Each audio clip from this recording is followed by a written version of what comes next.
À la 79e Assemblée générale à l'ONU, le président togolais Faure Gnassingbé a délivré un discours riche de contenu mais aussi profond. Dans son discours, il a fait savoir que son pays le Togo s'efforce de bâtir un État fort. Nous voyons cet État au centre de toute solution d'aide au développement et humanitaire, en collaboration avec le secteur privé et la société civile. Je constate que malgré les efforts de ces dernières années, l'aide internationale reste trop souvent déconnectée tant des besoins que des capacités des populations qui en bénéficient. C'est pourquoi il faut renforcer le rôle des États africains dans l'aide au développement comme partenaire réellement stratégique et équitable, a dit le président Faure Gnassingbé dans son discours, avant de dire que son pays est prêt à jouer pleinement son rôle dans ce vaste effort collectif pour façonner un avenir meilleur. Nous croyons que c'est en travaillant ensemble, dans un esprit de solidarité et de respect mutuel que nous parviendrons à relever les défis de notre époque et à offrir à nos enfants un monde plus juste,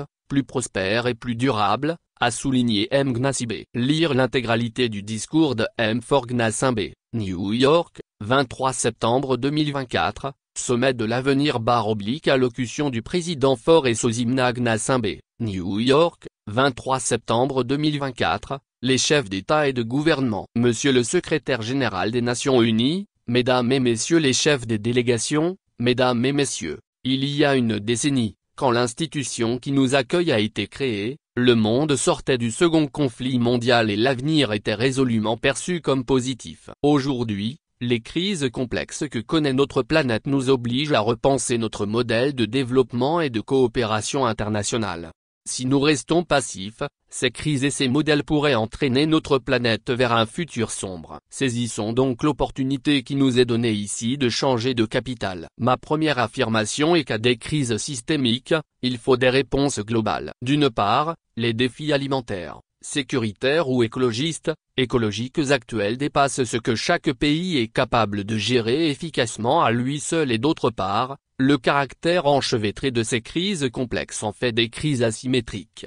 En effet, elles impactent parfois rapidement et durement des régions du monde, parfois peu concernées par leur cause. C'est pourquoi je redis ici ma conviction profonde face à ces menaces globales. Il y a d'un avenir meilleur que pour les générations actuelles et futures, que dans l'action collective et coordonnée de nos États. Et cette action collective doit se mener à l'intérieur de cadres politiques mondiaux rénovés. Car le multilatéralisme lui-même doit être repensé. La gouvernance de nos institutions mondiales est à de nombreux égards obsolète et nos discussions, comme nos engagements multilatéraux ont montré leurs limites pour trouver des solutions réellement efficaces. Un nouveau modèle de coopération internationale est venu à ce stade. Permettez-moi de dire quelques mots de l'Afrique. Pour regarder l'avenir, il faut regarder vers l'Afrique. L'Afrique va continuer à abriter la plus grande partie de la jeunesse mondiale. C'est là qu'il a le potentiel de développement de marché le plus fort, notamment les nouveaux marchés du futur. Il y a l'économie verte ou bleue. C'est aussi là que nous devons expérimenter de nouveaux modèles de partenariat multipartite pour le développement et notamment avec le secteur privé.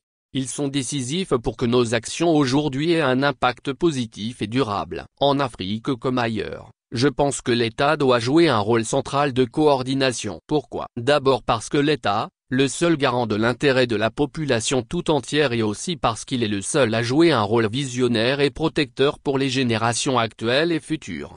Au Togo, nous efforçons de bâtir un État fort. Nous voyons cet État au centre de toute solution d'aide au développement et humanitaire, en collaboration avec le secteur privé et la société civile. Je constate que malgré les efforts de ces dernières années, l'aide internationale reste trop souvent déconnectée tant des besoins que des capacités des populations qui en bénéficient. C'est pourquoi il faut renforcer le rôle des États africains dans l'aide au développement comme partenaire réellement stratégique et équitable.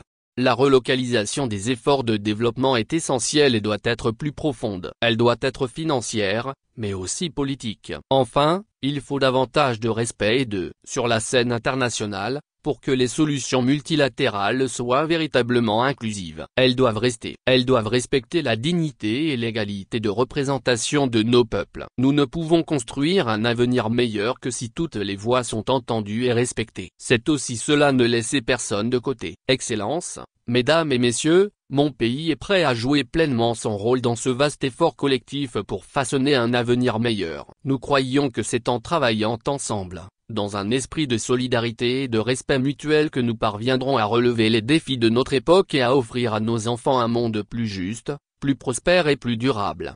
Je vous remercie de votre attention.